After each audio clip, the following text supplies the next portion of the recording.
Hindari razia di jalur Transjakarta, puluhan pengendara motor kocar-kacir dan berusaha kabur.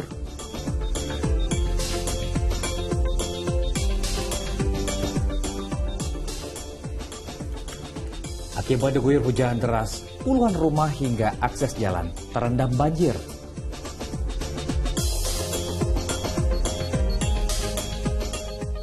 Ya Allah.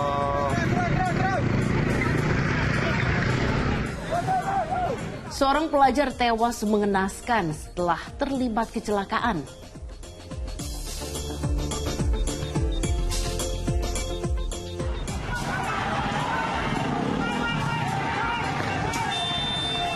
Diduga saling ejek, dua kelompok remaja saling serang menggunakan senjata tajam.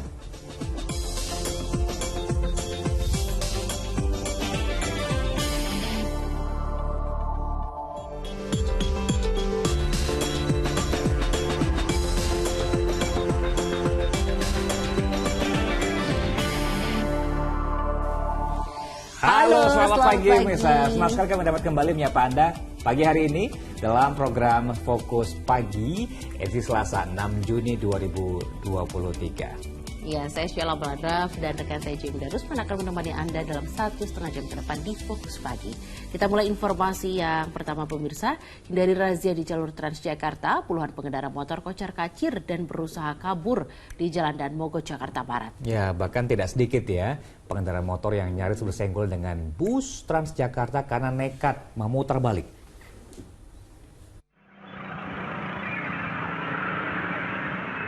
Tancap gas, pengendara motor ini langsung ambil sikap putar balik. Begitu mengetahui ada polisi menggelar razia ketertiban lalu lintas di jalur Transjakarta Jalan Dan Mogot, Jakarta Barat Senin pagi. Pengendara motor lainnya pun kocar-kacir dan berusaha kabur menghindari razia.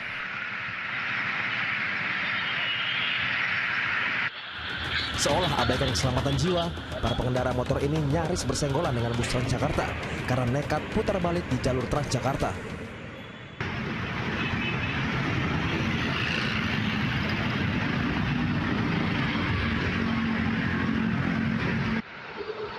Tak hanya puluhan pengendara motor, mobil dan sebuah kendaraan roda 3 pengangkut sampah yang terjaring razia di jalur Transjakarta langsung dikenai sanksi tilang.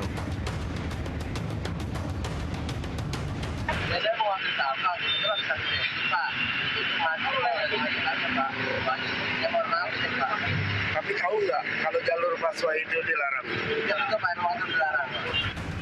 Razia di jalur Transjakarta gencar dilakukan petugas seiring meningkatnya pelanggaran peraturan lalu lintas oleh pengguna jalan. Jayadi melaporkan dari Jakarta. Sementara di Jawa Timur, dua motor bersenggolan hingga mengakibatkan motor yang tumpangi dua pelajar menabrak trotoar di kota Surabaya. Ya, kedua pelajar terpental di jalan di saat bersamaan melintas sebuah minibus hingga menabrak keduanya. Seorang pelajar tewas.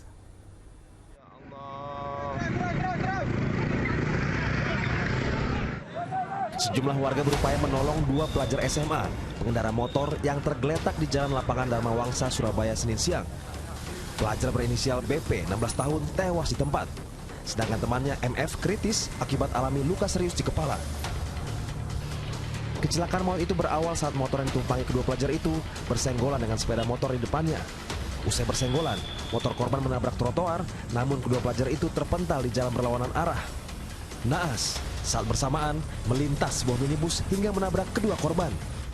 Sementara pengendara motor yang disenggol korban mengalami luka-luka. Tak lihat kanan kiri, sudah ketabrak dari belakang Pak saya Pak. Tabrak sama yang berkorban. Adik tadi itu Pak. Terus adik itu terkaparnya ke apa? Sisi kirinya itu Pak, ke trotoar itu lewat itu Pak. Berarti Mas tadi di depannya? Iya, sepeda motor di depan Pak.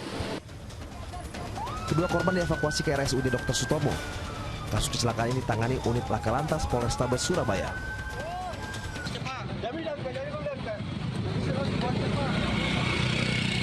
Dua pengendara motor ini tak sadarkan diri di tengah jalan usai kedua motor mereka bertabrakan di Jalan Poros, Kabupaten Maros, Sulawesi Selatan, Senin sore.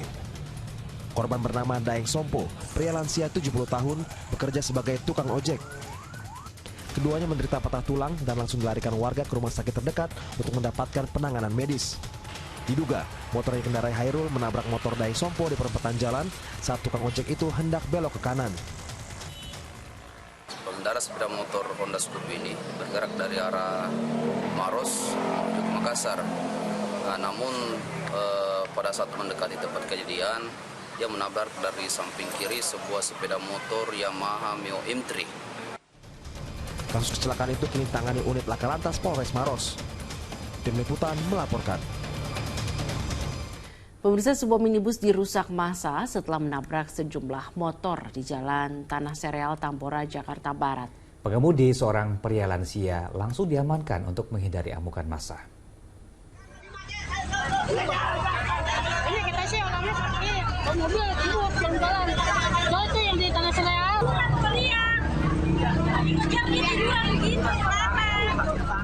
Video amatir warga merekam puluhan warga Tanah Sereal, Tambora, Jakarta Barat yang emosi dan melampiaskan kekesalan. Massa berkerumun usai menghentikan sebuah minibus yang hendak melarikan diri setelah menabrak sejumlah sepeda motor pada Senin malam. Kaca bagian belakang mobil dirusak menggunakan batu. Diduga pengemudi, seorang pria lansia berusia 80 tahun, warga Bekasi, Jawa Barat, kelelahan hingga hilang konsentrasi saat melintas di kawasan Tambora. Peristiwa tersebut terjadi saat sang pengendara mobil melaju dengan kecepatan tinggi, seketika menabrak sejumlah sepeda motor yang berada di depannya. Saya kan mau arah pulang nih ke Gang Kancil. Terus saya goncengnya bertiga, bapak saya yang bermotor, saya di belakang, anak saya di depan. Sebelum sampai jembatan Gang Kancil tuh, pas saya sebelah kiri Maret langsung tabrak dari belakang mobil kenceng. Langsung jatuh, saya bertiga jatuh, tapi paling parah anak saya tiba motor. Ininya sakit nih, motor spakbornya belakang juga patah. Untuk menghindari amukan warga, pengendara mobil diamankan di pos RW 03 Tanah Sereal untuk dilanjutkan ke pihak kepolisian unit Laka Lantas Jakarta Barat. Triwibowo melaporkan dari Jakarta. Dan saatnya kita menyimak azan subuh ya. Bagi warga DKI Jakarta dan sekitarnya. Dan kami akan hadir dengan sejumlah informasi menarik lainnya. Di antaranya, diduga saling ejek, dua kelompok remaja di kawasan Cakung, Jakarta Timur saling serang menggunakan senjata tajam. Tetapi fokus pagi. Ya, selamat melaksanakan ibadah sholat subuh bagi warga DKI Jakarta dan sekitarnya. Kita lanjut menyimak informasi di pagi hari ini. Akibat diguyur hujan deras, ratusan rumah hingga akses jalan Desa Marinda, Kalimantan Timur terendam banjir. Kondisi serupa juga terjadi di Bandung, Jawa Barat. Banjir merendam permukiman dengan ketinggian air mencapai 60 cm.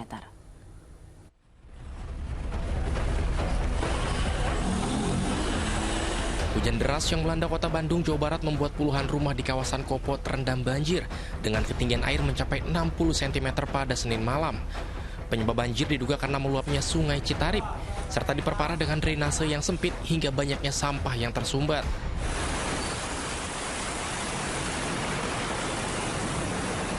Selain permukiman, luapan air juga menggenangi akses Jalan Raya Kopo. Sejumlah kendaraan roda 2 yang nekat melintasi banjir pun berujung mogok. Hampir setiap hujan pasti seperti ini. Nah ini Kang, sebagai warga sendiri gimana sih Kang? Kesal ya? Iya jaga ya. Tapi kita nggak bisa berbuat apa-apa, hanya bisa kesal aja. Tidak ada tindak lanjutnya. Sementara itu kondisi serupa juga terjadi di Simpang Pasir Palaran, Samarinda, Kalimantan Timur. Banjir dengan kedalaman setengah meter ini terjadi setelah wilayah tersebut diguyur hujan deras pada Senin sore. Warga juga menduga banjir yang terjadi kali ini diperparah dengan ditutupnya lubang galian pasca kegiatan tambang yang lokasinya tidak jauh dari permukiman. Setiap hujan Bu ya? Danau diuruk, sekarang kan danau diuruk Mas, jadi tambah parah. Ini berarti sampai rumah-rumah sering? Sering, apalagi itu mama itu kejadian. Setiap hujan masuk rumah? Hujan masuk rumah. Biasanya kalau berapa lama hujannya kalau bisa sampai? 1 jam sudah masuk rumah. Setengah jam aja sudah masuk. Genangan air tidak hanya merendam permukiman, tapi juga meluas ke jalan raya. Akibatnya kemacetan panjang pun tak terhindarkan. Tim Liputan melaporkan. Dari peristiwa banjir kita beralih ke kebakaran. Kebakaran ini melanda 2 tempat di ibu kota, salah satunya di Jakarta Pusat, di mana rumah berlantai 2 di kawasan Senen hangus terbakar. Ya, selain itu di Cakung, Jakarta Timur, lapak barang bekas sekaligus rumah tinggal ludes dilalap si jago merah.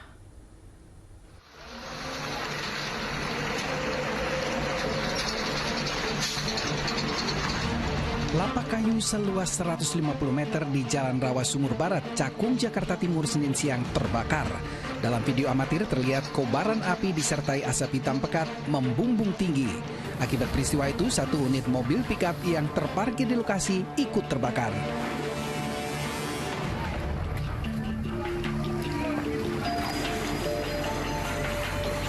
Petugas pemadam kebakaran Jakarta Timur melakukan pemadaman dan api berhasil dipadamkan 30 menit kemudian. Kebakaran lapak ya, lapak kayu-kayu. Tadi sempat ada suatu semacam ledakan ya dari bahan bakar mobil. Dan mobil ini ternyata masih baru 1-2 minggu dibeli oleh pemilik. Dan hari ini terbakar.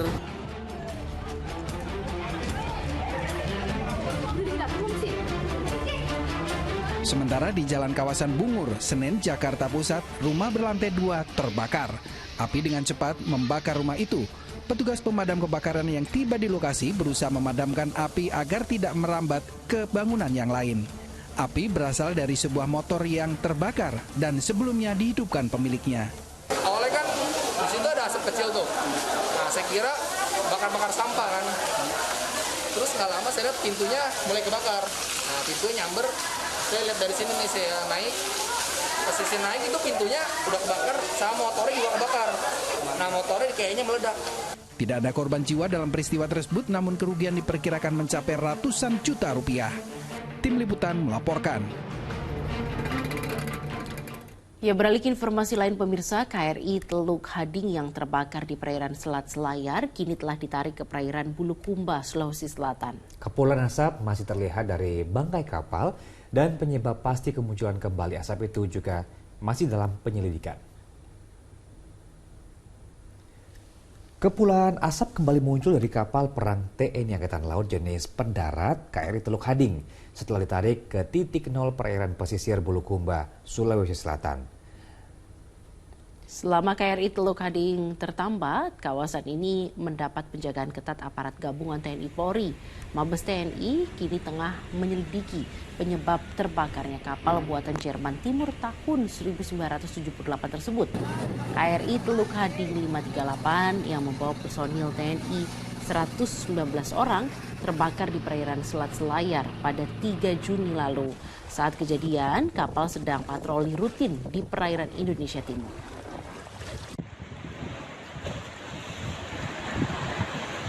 Kita investigasi ya, itu eksiden artinya terjadi kebakaran di generatornya. Ini sudah kita personilnya kita selamatkan dan kapalnya juga sudah kita kandaskan. Nanti mungkin dari Kepala Staf Angkatan Laut akan mungkin kapalnya akan ditarik, dicek dulu dan kapalnya akan ditarik dan nanti akan dilaksanakan investigasi. Ya, diduga saling ejek, dua kelompok remaja terlibat tawuran di kawasan Cakung, Jakarta Timur. Mereka saling kejar dan saling serang dengan senjata tajam serta benda berbahaya lainnya.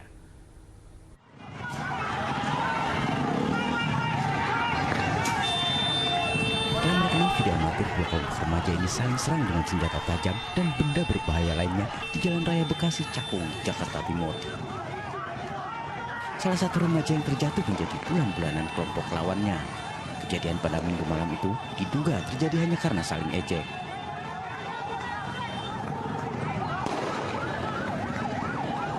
Kedua kelompok remaja ini pun kocar-kacir saat polisi tiba untuk membubarkan mereka. Bahkan petugas terpaksa melepaskan tembakan peringatan ke udara. Warga mengaku resah dan takut menjadi korban salah sasaran. Salah satu warga menemukan sebilah senjata tajam jenis celurit di depan rumahnya. Menurut saya meresahkan sekali Bang, soalnya orang mungkin di sini kan ada pasar ya, orang kadang ke pasar jam pagi gitu, tukang sayur, di sini langsung pada tawuran kan, jadi warga juga kurang ini Bang, nyaman. Warga berharap petugas kepolisian menggencarkan patrolinya untuk menjaga titik rawan tawuran. Johan Taruna melaporkan dari Jakarta. Sementara di lokasi lain, Museum Dewantara Kirti Griya di kota Jogja mengalami kerusakan setelah dua kelompok massa saling serang di kawasan tersebut. Ya, sementara itu Gubernur Daerah Istimewa Yogyakarta mengeluarkan seruan agar masyarakat saling menahan diri dalam konflik tersebut.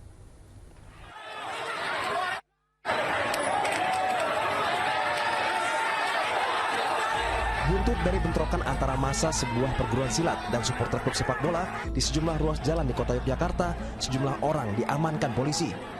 Diduga kericuan itu dipicu tindak penganiayaan di wilayah Bantul terhadap seorang anggota perguruan silat sehingga terjadi serangan balasan. Kasus dugaan penganiayaan itu sudah ditangani polisi dan masih dalam penyelidikan. Terkait peristiwa tersebut, Sri Sultan Hamengkubuwono X langsung mengeluarkan seruan beberayan paseduluran yang berarti mengedepankan jalinan persaudaraan dalam menyelesaikan konflik. Sultan meminta semua pihak saling menahan diri dan mempercayakan penanganannya ke polisi. Saya sudah mengeluarkan statement dengan paseduluran itu, gitu loh, dengan harapan mereka juga sama-sama warga masyarakat juga, saya kira harapan saya juga bisa mengerti. Semoga selesai aja. Sementara itu, bentrokan antara dua kelompok itu mengakibatkan kerusakan di Museum Dewantara Kirtigriya yang terletak di Jalan Taman Siswa Kota Yogyakarta. Sejumlah barang-barang koleksi yang merupakan jejak sejarah tokoh pendidikan nasional Ki Hajar Dewantara mengalami kerusakan akibat terinjak-injak massa. Bahkan salah satu pintu museum juga jebol akibat bentrokan tersebut. Kerusakan yang terbesar ya kita kerusakan patung standar budaya peninggalan Ki Hajar, meja kursi yang kemarin sampai terlempar jauh ke sana. Kemudian ada pintu yang jebol juga dalam rangka untuk menyelamatkan massa. Akibat kerusakan ini, Museum Dewantara Kirtigriya ditutup sementara untuk dilakukan pendataan kerusakan serta perbaikan. Nasrul Nasih melaporkan dari daerah istimewa Yogyakarta. Ya, aksi unjuk rasa ratusan warga di Konawe Utara, Sulawesi Tenggara berakhir bentrok. Peristiwa itu menyebabkan sejumlah warga dan polisi terluka terkena lemparan batu.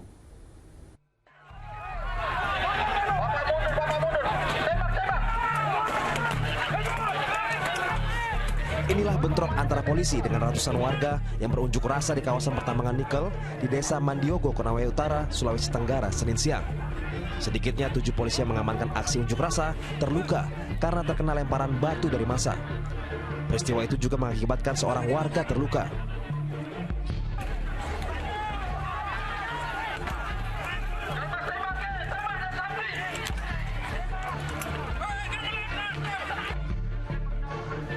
Warga berunjuk rasa menuntut perusahaan tambang yang mengelola pertambangan di kawasan tersebut dapat melibatkan masyarakat dan pengusaha lokal dalam aktivitas pertambangan di desa mereka. Menuntut bagaimana respon daripada pihak Antam terkait dengan musyawarah atau rapat-rapat terkait dengan penggunaan pengusaha lokal. Terkait kejadian tadi, itu adalah bagian dari dinamika kegiatan unjuk rasa dan pengamanan kami, yang mana mungkin ada oknum-oknum yang tidak bisa terkendali atau terkontrol oleh masing-masing korlap maupun jenderal lapangan sehingga memancing situasi. Aksi unjuk rasa itu kemudian dapat dibubarkan setelah polisi melakukan negosiasi. Al-Ghazali Mahfud melaporkan dari Konawe Utara, Sulawesi Tenggara. Kita beralih ke informasi lain. Polda Metro Jaya kembali menangkap komplotan pelaku penipuan jasa titip tiket konser Coldplay. Ya, 4 orang yang ditangkap setelah salah satu korban melapor mengaku ditipu hingga puluhan juta rupiah. 4 orang pria yang memakai baju tahanan ini hanya bisa tertunduk lesu saat ditangkap tim Subdit Siber di Treskrimsus Polda Metro Jaya. Keempatnya ditangkap karena melakukan penipuan jasa titip tiket konser Coldplay. Para korban mengalami kerugian hingga puluhan juta rupiah. Para tersangka ditangkap di daerah Sidenreng, Rapang, Sulawesi Selatan. Modus kejahatannya, para pelaku awalnya menawarkan jasa titip tiket di media sosial. Karena mungkin korban ini tertarik dan membutuhkan tiket tersebut, akhirnya korban mentransfer. Setelah uang ditransfer, korban tidak mendapatkan tiket, dan sampai sekarang akhirnya korban melakukan membuat laporan polisi ke Polda Metro Jaya. Dari tangan pelaku, petugas menyita barang bukti, diantaranya 4 buah handphone dan percakapan transaksi pembayaran. Para tersangka terancam Undang-Undang ITE dengan ancaman 6 tahun penjara. Muhammad Subadri Arifki melaporkan dari Jakarta. Pemirsa, sidang kasus penganiayaan seorang asisten rumah tangga oleh majikan dan rekan kerjanya kembali digelar di Pengadilan Negeri Jakarta Selatan. Korban menangis hingga nyaris tak sadarkan diri saat dicecar pertanyaan oleh kuasa hukum terdakwa.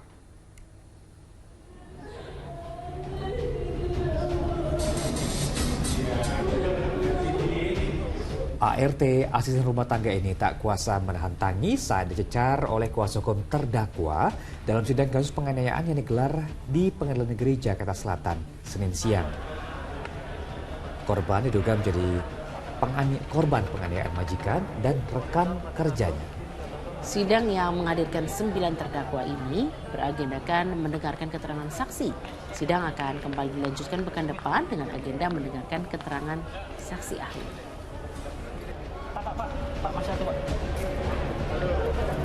Proses persidangannya sejauh ini kita pantau dari hakimnya, hakim sudah menerapkan Perma nomor 3 tahun 2017 terkait pedoman mengadili perempuan berhadapan dengan hukum. Jadi ada beberapa pertanyaan yang dimana hakim berusaha untuk menjelaskan, menyederhanakan pertanyaan supaya korban bisa mengerti, menjawab pertanyaan-pertanyaan baik dari jaksa maupun pengacara.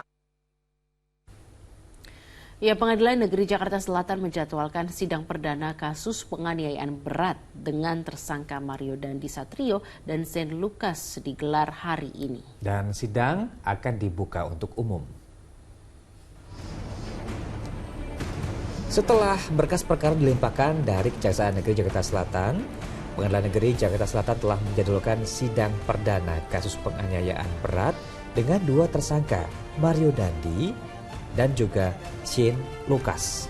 Sidang rencananya akan digelar di ruang sidang utama dengan majelis hakim Alimin Ribut Sujono dan Tapanuli Ramdes Muhammad Marbun sebagai hakim anggota. Lantaran sidang tersebut tindak pidana umum, maka persidangan akan terbuka untuk umum.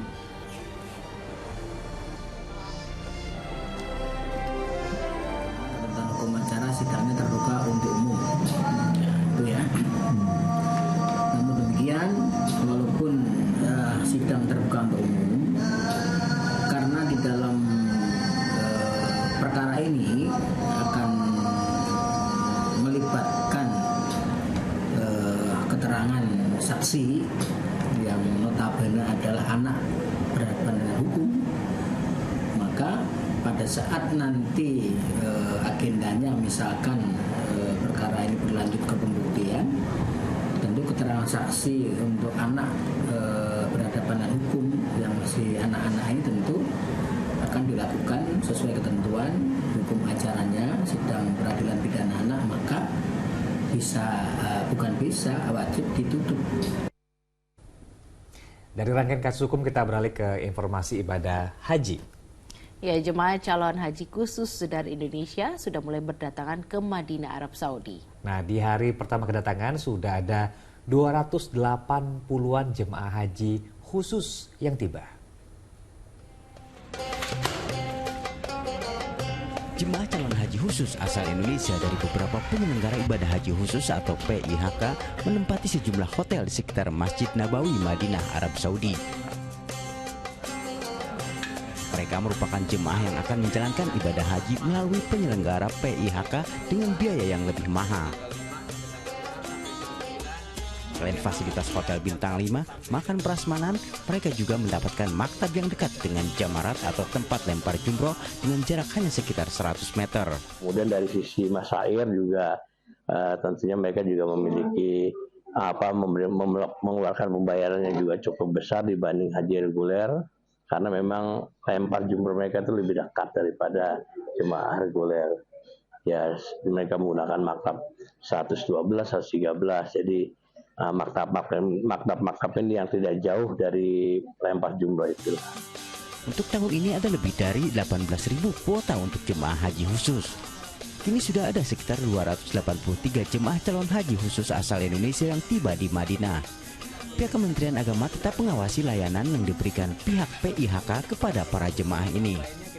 Anton Bahtiar Rifai melaporkan dari Madinah, Arab Saudi. Ya, banyaknya jemaah calon haji asal Indonesia yang berbelanja di Madinah, Arab Saudi, ternyata ini membawa berkah nih, JB dan juga pemirsa, bagi para penjual oleh-oleh. Sampai-sampai mereka bisa beberapa vocab atau kata-kata bahasa Indonesia. Nah, dan ini dalam satu hari pedagang oleh-oleh bisa meraup pendapatan sekitar 400 juta rupiah. Wow. Toko Ali Murah sudah sangat populer di kalangan warga Indonesia yang biasa berbelanja di Madinah, Arab Saudi. Jemaah rela merogoh kocek mulai dari ratusan ribu hingga jutaan rupiah untuk membeli aneka oleh-oleh di sini. Toko Ali Murah memang menerima pembayaran dengan mata uang rupiah. Aneka oleh-oleh yang dijual di sini mulai dari sajadah, Al-Quran, serta berbagai cenderamata lainnya. Di musim haji, pendapatan toko Ali Murah bisa mencapai Rp100.000 atau sekitar 400 juta rupiah dalam satu hari. Uang dapat berapa sehari? Uang sehari rupiah. Kalau itu 100.000, kalau rupiah 400 juta. Sehari? Sehari, alhamdulillah yang masuk. Tapi untungnya kecil karena aku jual murah, tidak suka jual mahal. Pada saat musim haji itu? Musim haji, alhamdulillah ramai, banyak jemaah umrah suka belanja di sini karena di sini memang harganya murah. Yang menarik, toko ini juga menjual sajadah yang bisa diukir dengan tulisan nama dalam huruf Arab. Ini hari keempat kesini terus. Sudah habis berapa belanja? Aduh, tahu deh yang ngitung sih kemarin. Kira-kira berapa? 300 real mungkin. 300 real itu? Sekitar 7.200. Ya. Per hari? No, selama 4 hari ini. Iya. Aneka oleh-oleh yang dijual di toko ini bisa ditawar. Jadi di sini kita bisa beli dengan rupiah dan ini menjadi salah satu daya tarik kenapa orang-orang Indonesia suka belanja di toko ini. Dari Madinah, Arab Saudi, Anton Bakir Rifai melaporkan. Ya, betul.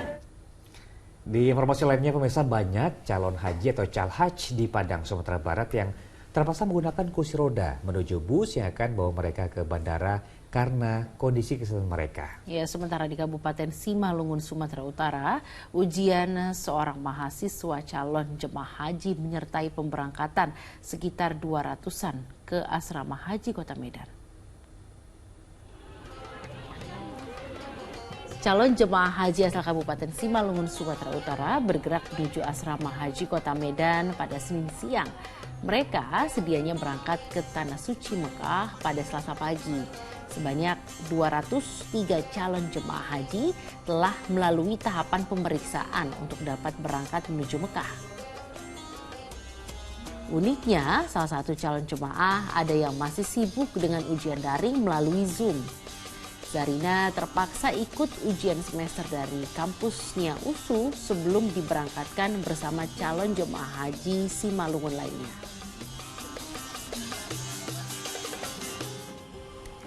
Sementara petugas asrama haji Padang, Sumatera Barat terpaksa menuntun jemaah calon haji lansia yang susah berjalan.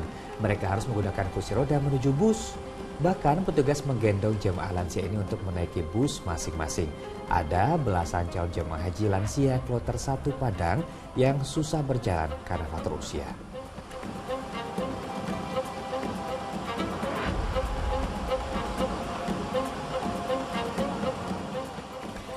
Gara-gara tanah warisan, seorang pria tega membacok saudaranya sendiri hingga tewas.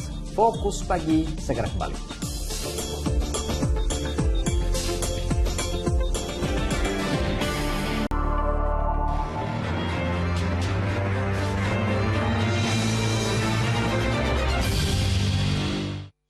Ya, Anda kembali di Fokus Pagi bersama dengan saya Sheila Baladraf. Pemirsa, seorang tersangka kasus curanmor yang ditahan di Mapolresta Banyumas, Jawa Tengah meninggal dunia. Kematian tersangka dicurigai keluarganya tak wajar karena ditemukan sejumlah luka lebam di sekujur tubuh. Pihak keluarga telah membuat laporan dan meminta penyebab kematian tersangka diusut tuntas. Ya. Oke, teman-teman lagi di rumah keluarga korban. Pria parubaya ini tak kuasa menahan tangis saat didatangi petugas kepolisian di rumahnya di Banyumas, Jawa Tengah. Lelaki bernama Jakam ini berduka karena anaknya yang menjadi tersangka kasus pencurian kendaraan bermotor dicurigai tewas tak wajar saat di dalam penjara. Sang anak sempat dirawat di rumah sakit namun tak lama meninggal dunia. Saat akan dimakamkan, pihak keluarga menemukan banyak luka di sekujur tubuh jenazah. Dari temuan itu, keluarga menduga korban tewas karena dianiaya. Saya minta yang melakukan, yang menganiaya anak saya itu sampai meninggal kayak itu, saya harus dihukum. Nggak terima saya. Nggak tahu pelakunya sih nggak tahu. Polisi telah menerima laporan pihak keluarga dan akan melakukan autopsi jasad tersangka. Ini kami akan lakukan konfirmasi balik terkait dengan permintaan daripada keluarga yang akan melakukan permohonan untuk autopsi. Kami akan fasilitasi dan kami akan rencanakan untuk pelaksanaan autopsi terhadap daripada tersangka ya. Sebelumnya tersangka ditangkap di rumahnya di Desa Purwosari, Baturaden, Banyumas pada 17 Mei lalu. Setelah menjalani pemeriksaan keesokan harinya, tersangka harus dirawat di rumah sakit. Polisi menyebut tersangka mengalami serangan penyakit. Namun tersangka meninggal dunia pada 2 Juni lalu. Mardianto melaporkan dari Kabupaten Banyumas, Jawa Tengah. Gara-gara tanah warisan, seorang pria di Padang Pariaman, Sumatera Barat tega membacok saudaranya sendiri hingga tewas. Korban tergeletak tak bernyawa di pinggir jalan usai terkena sabetan parang di bagian leher. Petugas kepolisian mengevakuasi jasad Rosmita yang tergeletak di pinggir jalan raya Aur Malintang, Kabupaten Padang Pariaman, Sumatera Barat pada Senin pagi. Wanita berusia 64 tahun itu tewas setelah dibacok saudaranya sendiri akibat pertengkaran memperebutkan tanah warisan. Pelaku tak terima korban telah menjual tanah ulayat tanpa persetujuan. Saat pertengkaran terjadi, pelaku tengah memegang parang yang menebaskan parangnya ke bagian leher korban hingga korban tersungkur dan tewas seketika.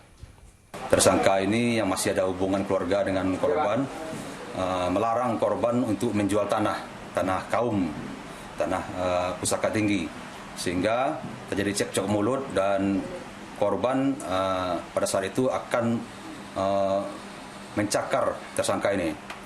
Pada saat itu tersangka sedang memegang parang sehingga tersangka mengayunkan parang itu ke leher atau membacok leher korban.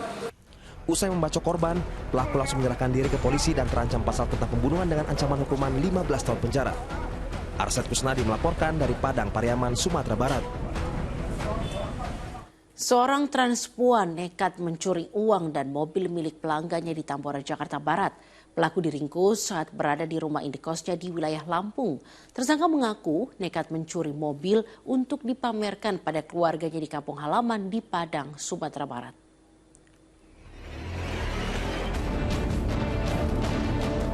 Tim unit reskrim Polsek Tambora, Jakarta Barat meringkus seorang transpuan di tempat pelariannya di rumah indekos di wilayah Lampung. Ia diduga adalah pelaku yang mencuri mobil milik pelanggannya. Terduga pelaku sempat berkelit dan membantah tuduhan tindak pencurian tersebut. Bodoh amat polisi bangsa maling. Bodoh amat polisi berusaha aja, bodoh amat tembak aja. Kenapa aku kan BO, kenapa? Transpuan itu pun digelandang ke Mapolsek Tambora. Tersangka tak bisa lagi membantah setelah polisi menunjukkan barang bukti tindak kejahatannya. Mobil milik korban yang dicuri oleh tersangka rencananya akan dipamerkan pada keluarganya di Padang, Sumatera Barat. Berdasarkan pengakuan dari tersangka pada saat diperiksa bahwa dia baru kali ini melakukan tindak pidana pencurian dan motifnya berdasarkan pengakuan mobil ini akan digunakan oleh tersangka di kampungnya di Padang sana. Ia melancarkan aksinya saat korban tertidur pulas usai berkencan dengan tersangka yang menjajakan diri di kawasan Jelambar, Grogol, Petamburan. Akibat perbuatannya, tersangka terancam hukuman 5 tahun penjara. Jayadi melaporkan dari Jakarta. Pencuri motor tertangkap warga usai beraksi di sebuah perumahan di Bekasi, Jawa Barat. Sementara itu pencurian motor milik petugas damkar di Tanjung Priuk, Jakarta terekam kamera CCTV.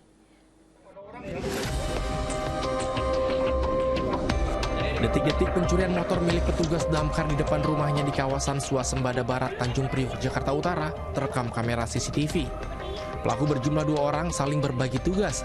Seorang pelaku mengambil motor, sementara yang lain melihat situasi. Pencuri berhasil merusak kunci kontak motor dan mendorong motor agar tidak diketahui warga sekitar.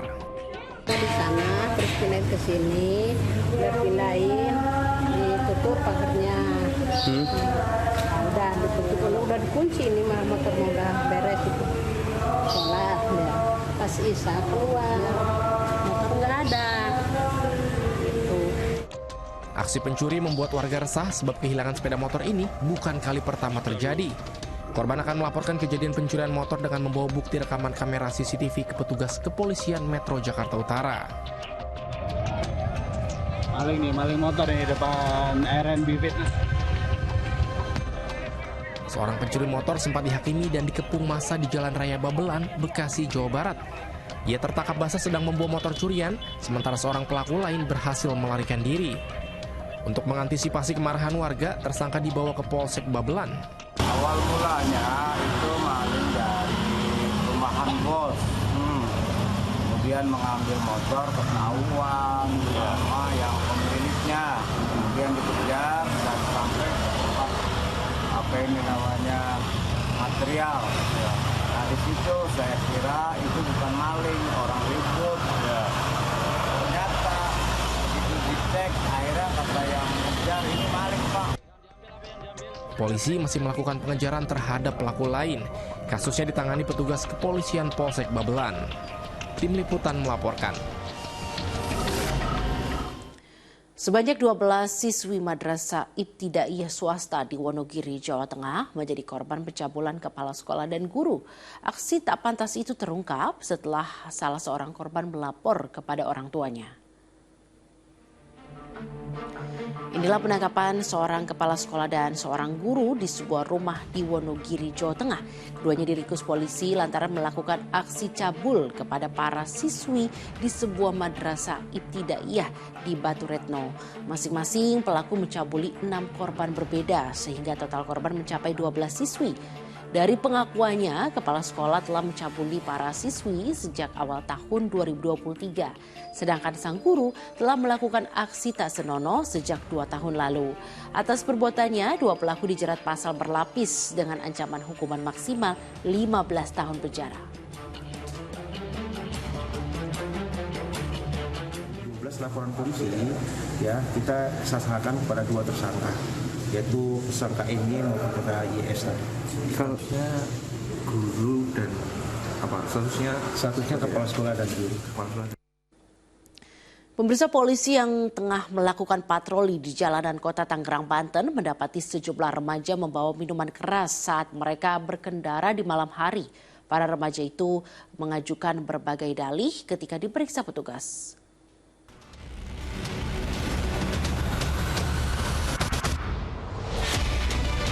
Tangerang 00, tim presisi. Selamat malam, dilaporkan untuk pihak tim presisi malam ini. Antisipasi tiga cepu, geng motor maupun balap liarnya. Situasi masih terkendali, demikian 00. Tim presisi Polres Metro Tangerang Kota yang berkoordinasi dengan petugas lainnya di lapangan langsung bergerak menyusuri kawasan rawan kejahatan di kota Tangerang, Banten. Di perjalanan, polisi menghentikan 3 orang yang berkendara 1 sepeda motor tanpa menggunakan helm saat melintas di kawasan Regensi, Kota Tangerang. Seorang di antaranya adalah remaja wanita yang mengaku baru pulang dari memperbaiki ponsel temannya. Mau kemana, Mas? Sepatan dari cewek. Hei, Dek, umurmu berapa? Dan 16 dari mana? 16 kok. Malam-malam nggak pulang loh. Mana tiganya di mana? Nah, ini sepatan kamu Cibodas loh. Ini dari mana ini? Petugas yang khawatir akan keselamatan remaja wanita tersebut meminta agar 2 pria itu mengantarkannya terlebih dahulu. Antar ceweknya. Ini keluarganya nunggu ini ya. Kamu antar. Urusan handphonemu belakangan ya.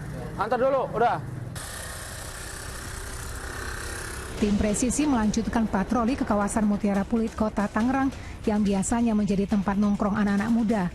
Petugas memeriksa sekelompok pemuda yang berada di tempat tersebut.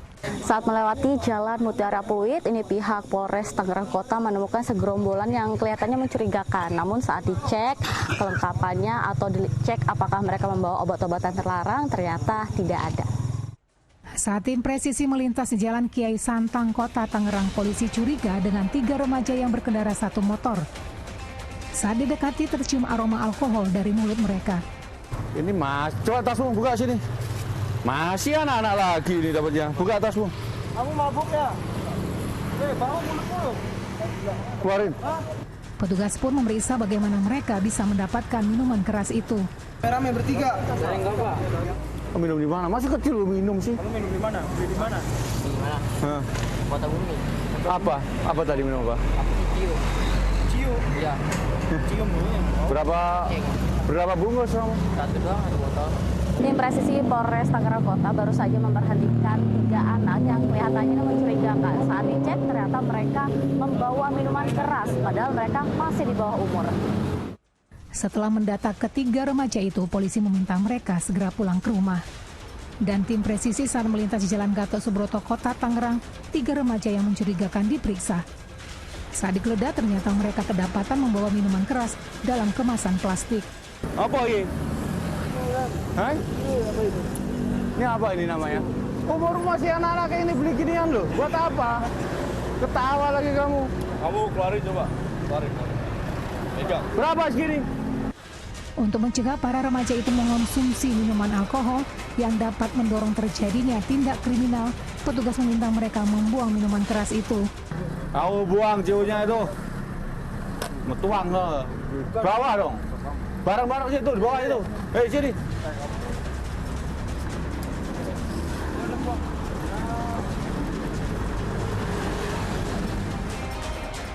Tim presisi kemudian melanjutkan patroli ke sejumlah tempat di Kota Tangerang untuk memastikan keamanan bagi warga di kawasan tersebut. Teatrika Putri dan Ahmad Hilman melaporkan dari Kota Tangerang, Banten. Aparat kepolisian di Kabupaten Bandung, Jawa Barat mengungkap peredaran ganja yang sengaja ditanam pelaku. Informasi lengkapnya sesaat lagi bersama dengan rekan saya Jimmy Darusman di Fokus Pagi.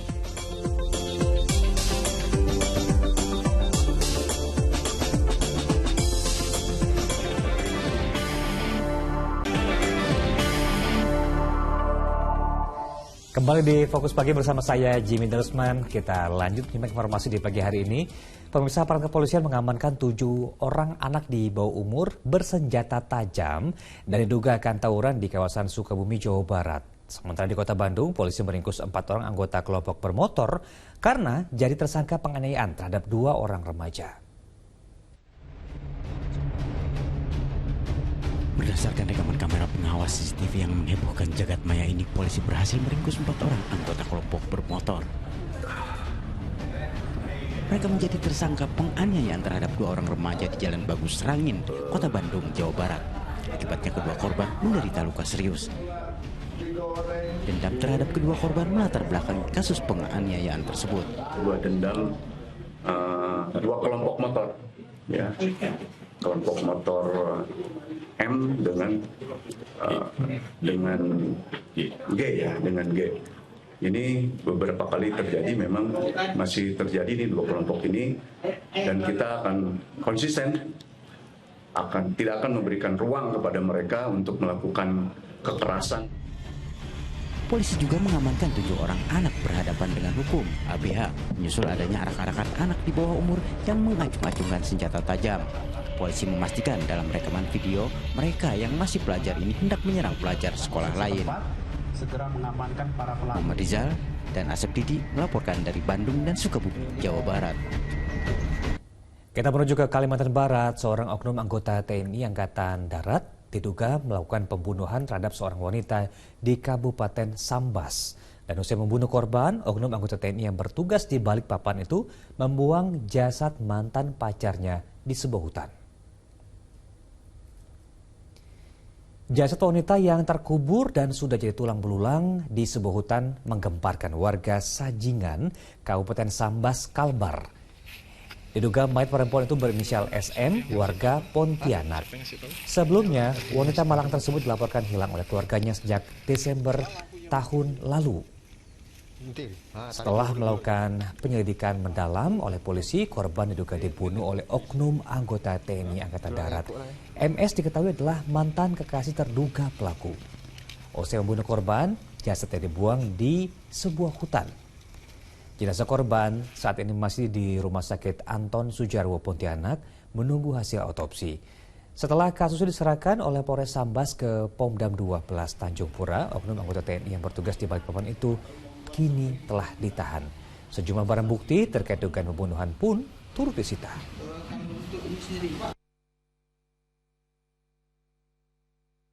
Tadi malam berkasnya dilimpahkan dari Polres Sambas kepada Pomdam kita. Adapun nanti kalau seandainya terlibat atau tidak terlibatnya nanti berdasarkan penyelidikan yang sedang akan dilaksanakan. Dengan terlebih dahulu akan memanggil para saksi-saksi, saksi ahli, termasuk juga saat ini juga sedang mengumpul barang bukti yang ada. Kita beralih ke informasi lain, pemirsa. Seorang napi kasus narkoba yang dihukum 20 tahun penjara di Aceh Timur kabur usai jalani perawatan. Sementara di Lampung Utara, seorang lurah ditangkap di rumahnya karena kedapatan mengonsumsi narkoba jenis sabu-sabu. Felix Sulanda yang merupakan lurah Kota Alam, Kecamatan Kota Bumi Selatan, Lampung Utara, Lampung, Senin siang ditangkap polisi di rumahnya. Awalnya petugas menggeledah rumah tersangka terkait penyelidikan kasus dugaan korupsi dana gaji ketua RT. Namun polisi justru menemukan 1 bungkus sabu-sabu sisa pakai beserta alat untuk mengonsumsinya. Penggeledahan rumah Felix Sulanda merupakan pengembangan setelah polisi melakukan penggeledahan kantor Kelurahan Kota Alam, Lampung Utara. Kemudian kami lanjutkan penggeledahan bersama rekan-rekan dari unit tipikor. Memang ditemukan sisa pakai 1 buah plastik klip diduga sabu yang kami lihat dari kondisinya memang sisa pakai. Untuk hasil urin sudah kami lakukan pemeriksaan urin, hasilnya positif. Sementara di Aceh Timur Aceh, seorang narapidana kasus narkoba bernama Usman Sulaiman yang juga merupakan mantan anggota DPRD Biren kabur usai menjalani perawatan di Rumah Sakit Umum Daerah Dr. Zubir Mahmud pada Senin pagi. Napi kasus kepemilikan 26 kg sabu-sabu yang diganjar hukuman 20 tahun penjara itu kabur memanfaatkan kelengahan petugas lapas yang mengawalnya. Beberapa hal kami temukan, yang pertama adalah mengolah TKP di mana yang berlari, yaitu salah satu kamar di rumah sakit daerah Mahmud Zubaikir yang ada di ID. Kami melihat kondisi kamar yang bersangkutan adalah inap. Nah, dari beberapa hal yang kami temukan memang baru indikasi bahwa 2 petugas jaganya melakukan kelalaian. Ya. Ini pihak lapas kelas 2B sudah meminta pihak kepolisian Resort Aceh Timur untuk membantu melakukan pengejaran terhadap narapidana yang kabur tersebut. Tim Liputan melaporkan.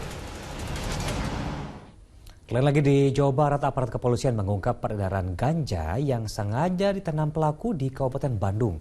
Untuk mencari bukti tanaman ganja itu, petugas harus menaiki bukit dan menerobos hutan.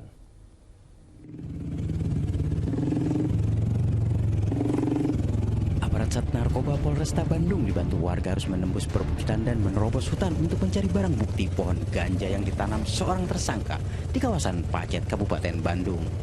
Penyelidikan petugas selama berhari-hari untuk membongkar peredaran narkoba jenis ganja akhirnya membuahkan hasil. Petugas menemukan pohon ganja yang ditanam UT sejak Oktober 2022. Ada 10 batang pohon ganja berukuran 1 meter yang membuat tersangka ketagihan menjual hasil panennya. Tak hanya UT, ada pria lain yang diciduk dalam kasus ini. 2 pria tersebut sudah ditetapkan sebagai tersangka dengan barang bukti beberapa paket ganja kering siap edar dari hasil panen. Selama panen dan ganja diedarkan, tersangka mendapatkan keuntungan hingga jutaan rupiah. Menanam dari sejak bulan Oktober 2022 didapat dari rekannya yang sudah meninggal dunia dalam bentuk biji. Kemudian yang bersangkutan menanam di daerah Kecamatan Pacet, Kabupaten Bandung. UT sengaja menanam pohon ganja di tengah bukit dan hutan untuk menghindari sekaligus mengelabui aparat dan warga sekitar.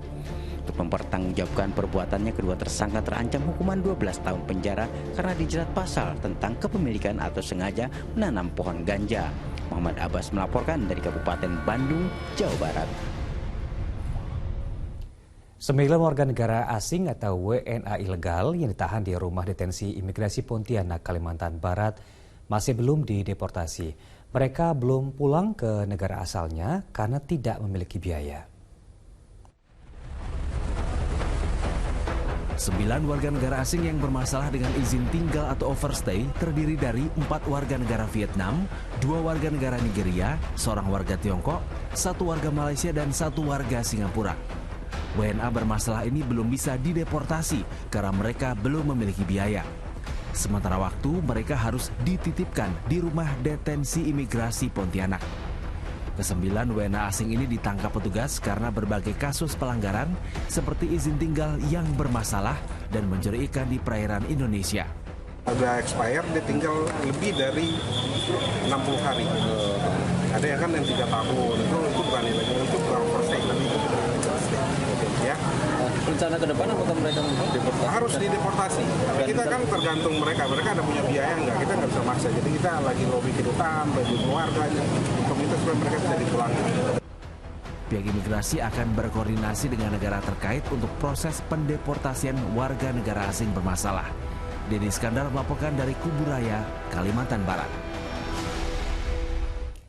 Lain lagi di ibu kota berikut ini, polisi memburu seorang pria diduga WNA yang nekat melakukan aksi pencurian dengan modus tukar uang receh di sebuah warung kelontong di Sawah Besar, Jakarta Pusat.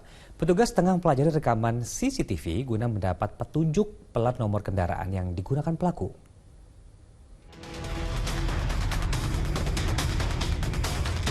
Setelah videonya viral di media sosial, pria diduga WNA yang terekam CCTV melakukan aksi pencurian uang dengan modus tukar uang receh di sebuah warung kelontong di kawasan Sawah Besar, Jakarta Pusat, hingga kini masih bebas berkeliaran. Aparat Reskrim Polsek Sawah Besar hingga kini memburu pelaku yang beraksi dengan membawa anak perempuannya yang diperkirakan masih berusia 6 tahun. Selain meminta keterangan dari korban dan sejumlah warga, polisi juga mempelajari rekaman CCTV guna mengetahui plat nomor kendaraan yang digunakan pelaku. Mungkin ke arah penipuan atau mengalihkan modusnya, dia mengalihkan perhatian dengan cara menukar uang, dengan dia mungkin berbahasa seolah-olah dia tidak bisa bahasa Indonesia. Tapi kita masih selidiki nih apakah dia mungkin warga negara asing atau warga negara pribumi. Jadi kalau kita hasil keterangan dari pemilik warungnya, korbannya, bahwa waktu itu dia berpura-pura menukar uang. Sebelumnya, aksi pencurian dengan cara seperti praktik hipnotis terjadi di sebuah warung kelontong di Sawah Besar, Jakarta Pusat. Pelaku berhasil membakar uang korban sebesar 5 juta rupiah lebih. Abdul Haris melaporkan dari Jakarta. Sementara itu, uang ratusan juta rupiah yang berada dalam mesin ATM di sebuah minimarket di Banyuwangi, Jawa Timur digondol maling. Aksi para pelaku tergondol profesional karena sebelum beraksi seluruh jaringan kamera pengawas diputus terlebih dahulu. Polisi dari Polsek Kota Banyuwangi Senin pagi melakukan penyelidikan di sebuah minimarket di Jalan Basuki Rahmat, Kelurahan Lateng, Banyuwangi karena ratusan juta uang dalam mesin itu digondol maling. Tidak saja uang di ATM, para pelaku juga mengambil barang-barang dalam minimarket itu. Untuk memudahkan penyelidikan, polisi telah memasang garis polisi di lokasi kejadian. Para pelaku bisa dikatakan profesional karena sebelum beraksi mereka memutus jaringan kamera pengawas sehingga pencurian itu tidak terekam kamera. Sebelumnya para pelaku membobol atap minimarket dan turun melalui plafon. Kejadiannya antara pukul 1 sampai dengan pukul 4 dini hari tadi. Kemudian diperkirakan pelaku masuk dari atap, kemudian membuka atap dan masuk ke jebol plafon, masuk ke dalam dan melakukan pengambilan uang di mesin ATM mandiri dengan cara membelah mesin itu kemudian dibawa boxnya. Peristiwa pencurian itu pertama kali diketahui oleh seorang karyawan minimarket. Pembobolan itu kemudian dilaporkan ke polisi. Taufik Ferdiansah melaporkan dari Banyuwangi, Jawa Timur. Pemirsa, akibat jalan rusak yang susah untuk dilalui oleh mobil membuat jenazah pria berusia 65 tahun di Kabupaten Kepahyang, Bengkulu terpaksa diangkut menggunakan sepeda motor ojek.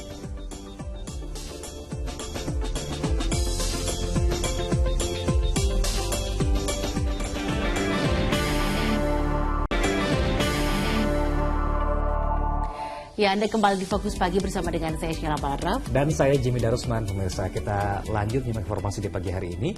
Diduga karena tidak bisa berenang, seorang remaja di Sedayu, Bantul hanyut terbawa arus Sungai Progo. Puluhan anggota tim SAR hingga Senin sore masih melakukan pencarian.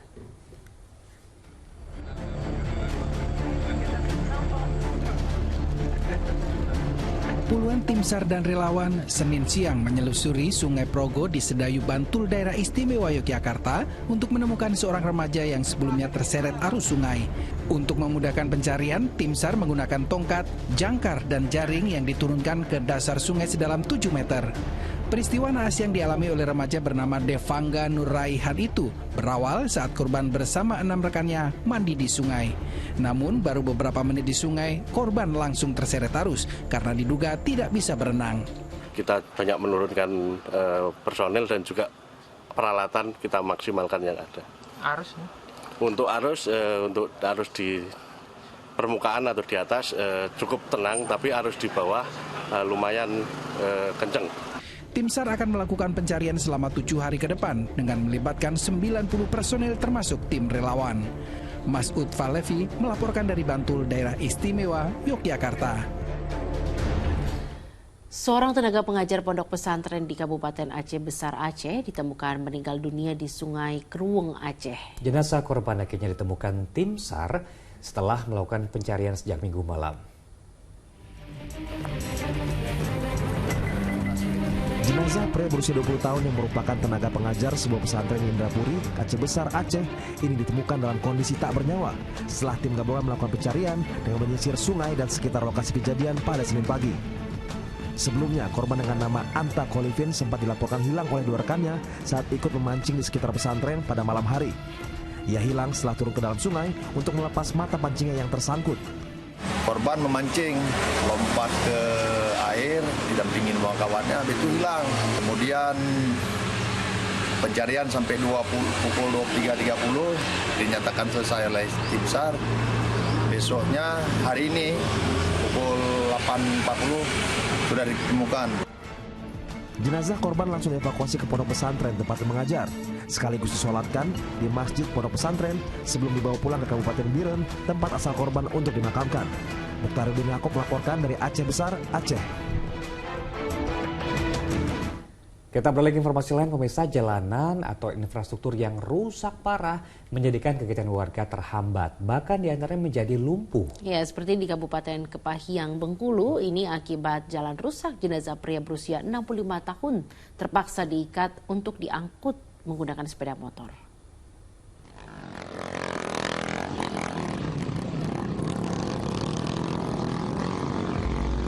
Pesepeda motor ini terpaksa membuang jenazah Syukur, 65 tahun, malam hari dari rumah sakit menuju rumah duka di kawasan Langgar Jaya Bermani Ilir, Kepahyang, Bengkulu. Warga terpaksa memilih cara itu lantaran jalan menuju kawasan tersebut rusak parah. Warga hanya bisa menahan pilu saat jenazah tiba di rumah duka dengan diikat di sepeda motor ojek. Kami sebagai masyarakat di sana, tolonglah kepada pemerintah agar segera membangun jalan itu, karena itulah satu-satunya akses kami untuk keluar ke daerah kota Kepahyang. Bupati Kepahyang Hidayatullah Syahid prihatin atas kejadian tersebut. Pihaknya mengaku tak bisa berbuat banyak menyusul terbengkalainya perbaikan jalan ke desa warga itu. Hari ini kita bikin surat ke Gubernur atas usul dari Pak Edward Samsi. Mudah-mudahan pilihan itu. Biasanya kalau memang udah biasa lihat lagi itu. Kalian aja 2000 kalau saya udah tahu. Oke, siap. 2016 saya udah tahu, dan saya udah tahu saya harus bangun. Sudah kita pinta dak tidak ada, minta APBD pusat nggak ada, DPD kita nggak ada duit. Pinjam daerah sudah lakukan, tapi pelaksanaan tidak semudah itu. Sebelumnya, pria lanjut usia ini harus menghembuskan nafas terakhirnya saat menjalani perawatan medis setelah warga dan prajurit Kodim 0409 Rejang Lebong menandunya sejauh 13 km. Ferry Susanto melaporkan dari Kabupaten Kepahyang, Bengkulu. Ya, pemirsa, warga di Tasikmalaya, Jawa Barat mulai memburu hewan kurban incarannya untuk bisa mendapatkan harga murah jelang Hari Raya Idul Adha. Ya, jadi makin awal makin ringan harganya ya. Sama halnya di Jakarta, para pedagang pun juga sudah mulai menjajakan hewan-hewan kurbannya. Jelang perayaan Hari Raya Idul Adha yang akan dilaksanakan umat muslim, membuat para pedagang hewan kurban mulai memamerkan hewan-hewan kurbannya. Seperti salah satu pedagang hewan kurban khusus sapi di kawasan Kemayoran, Jakarta Pusat, yang telah membangun lapak dagangnya dengan menyewa lahan kosong. Penjual mengaku jika hewan kurbannya telah dilakukan pengecekan dan pemberian vitamin. Meski belum menunjukkan penjualan yang signifikan, namun dirinya percaya jika hewan kurban yang dijualnya mulai dari harga 20 juta rupiah akan laku terjual. Sehat semua, hewannya sudah divaksin semua, perawatannya juga kebersihannya kita jaga. Nah, untuk harganya gimana? Untuk harga kita jual variasi aja Pak, dari angka 20 sampai harga 30. Sementara di Tasikmalaya, Jawa Barat, para calon pembeli sudah mulai mendatangi sentra pedagang sapi kurban jelang Hari Raya Idul Adha. Masyarakat mulai berburu hewan kurban lebih awal karena menginginkan harga yang lebih murah. Selain itu, para pembeli juga menjadi lebih punya banyak pilihan untuk mendapatkan hewan terbaik sesuai dengan isi kantongnya. Diprediksi permintaan hewan kurban di tahun ini akan semakin meningkat, apalagi perjalanan hewan sudah tidak dibatasi. Tim Liputan melaporkan.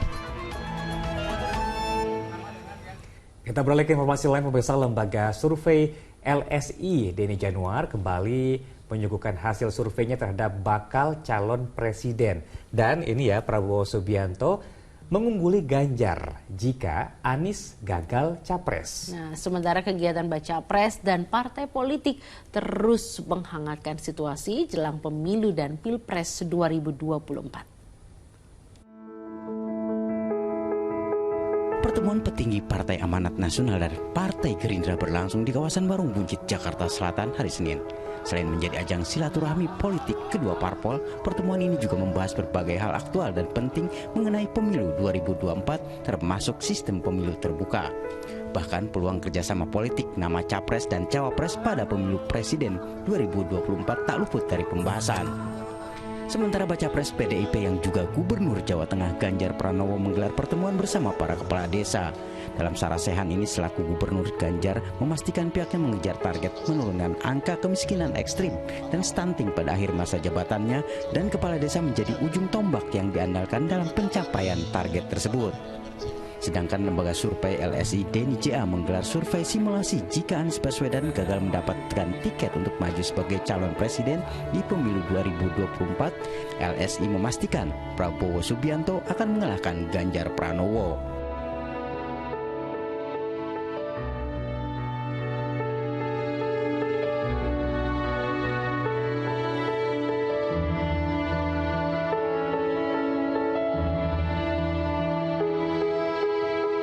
Tapi kalau dari analisa yang kita lihat, kemungkinan Anies gagal capres itu juga besar ya.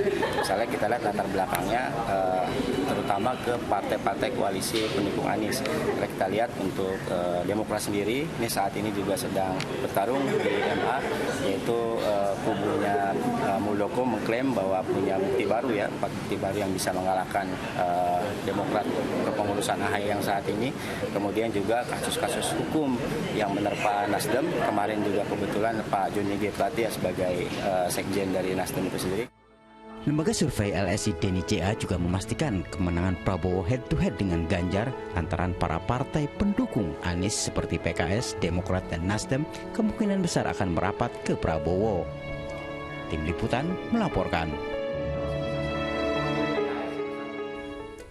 Di informasi lain, pemirsa, sebagai bentuk apresiasi atas prestasi yang diraih di ajang SEA Games 2023, seluruh atlet peraih medali dan juga pelatihnya mendapatkan bonus. Ya, ini total bonus yang diserahkan oleh Presiden Joko Widodo itu mencapai hampir 300 miliar rupiah.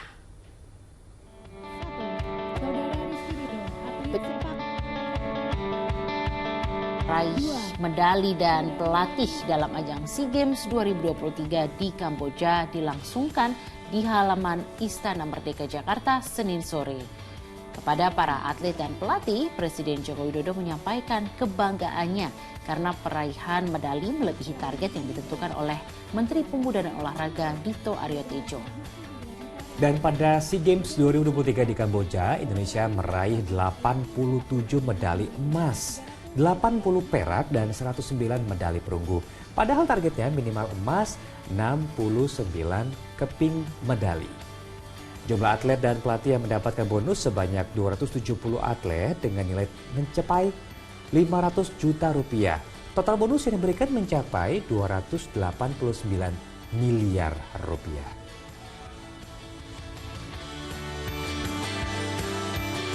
Sudah dapatnya 87 medali emas. Jadi pikir bonusnya jadi gede banget. Kita hitung-hitung, totalnya 289 miliar rupiah. Ya, kita ke informasi selanjutnya pemirsa. Duel Super Big Match akan mempertemukan Bali United kontra PSM Makassar di Stadion Kapten Iwayan Dipta, Gianyar, Bali. Ya, duel tim juara Liga 1 dalam kurun 2 musim terakhir ini akan memperebutkan jatah tiket play-off kualifikasi Liga Champions Asia untuk musim depan.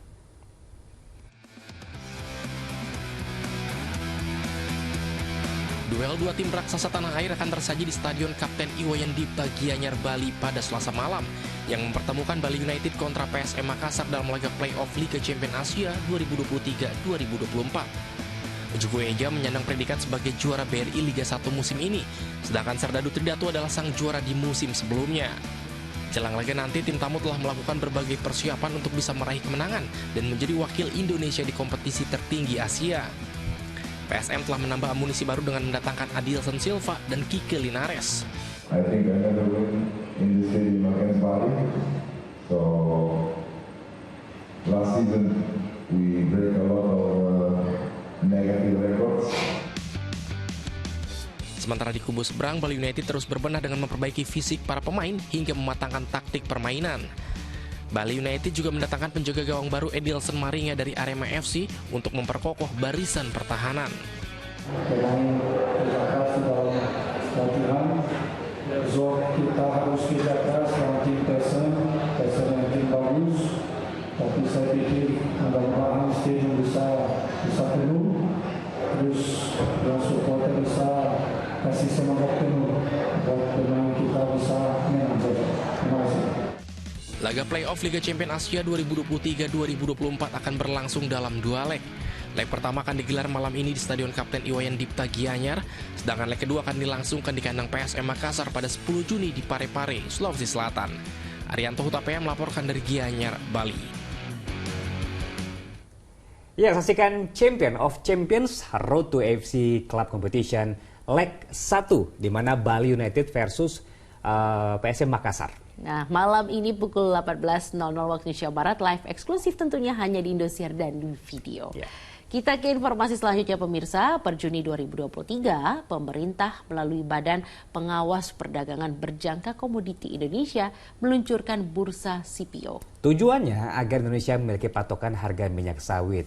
Bursa CPO juga diharapkan bisa meningkatkan pendapatan negara.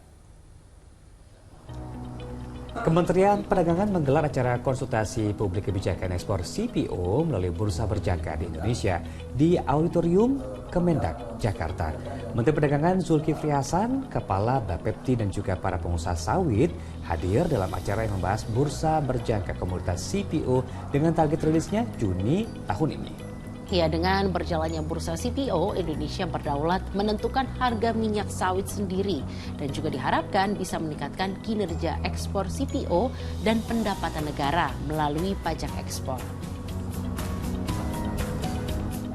Kalau bursa ini jadi bukan menyulitkan tapi mempermudah pengusaha, mempermudah kita semua dan mempunyai kita patokan harga gitu. Oleh karena dibicarakan secara teknis, toh semua aturan yang dibuat itu tujuannya agar meningkatkan efisiensi, kemudian meningkatkan transparansi, pada akhirnya itu nanti akan meningkatkan perdagangan kita.